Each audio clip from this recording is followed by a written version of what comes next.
Hello সবাইকে, অর্পিস ব্লগের আরেকটি নতুন ভিডিওতে তোমাদেরকে ওয়েলকাম। তো তোমাদের সাথে আমি আজকে আমার ডেইলি মর্নিং রুটিন শেয়ার করব। তো দেখো, এখন বাজে ঘড়িতে সকাল 7টা। আমি উঠে পড়েছি। শনি আর রবিবার বাদ দিয়ে, জানো তো, এই টাইমেই আমাকে উঠতে হয়। তো ঝটপট ফ্রেশ হয়ে একটু সানস্ক্রিন মেখে চলে গেলাম আমি নিচে।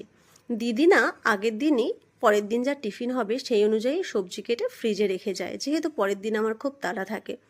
তো দেখো, আমি একদিকে বসিয়ে দিয়েছি ছেলের টিফিন, একদিকে খাবার, আর আরেকদিকে রেডি করছি তোমাদের দাদাভাই কি খাবে সেটা। তো এদের এই মাঝখানে না সকালবেলা যে একটা চা খাওয়ার ব্যাপার থাকে সেটা আমার মাথায় উঠে যায়, জানো তো। তো আমি কি করি, এরা যখন চলে যায় মোটামুটি 9:30 নাগাদ চা খাই। ওটাই আমার চা খাওয়ার টাইম। আমি চা করে একটু আরাম করে ওপরে গিয়ে চা খেয়ে তারপর সুন্দর করে বিছানা ঘর দুয়ার গুছিয়ে তারপর আমি অন্যান্য কাজ করি। তো আমার এই ভিডিওটা তোমাদের কার কার ভালো লাগলো অবশ্যই কিন্তু কমেন্ট করে জানিও। চলো, টাটা।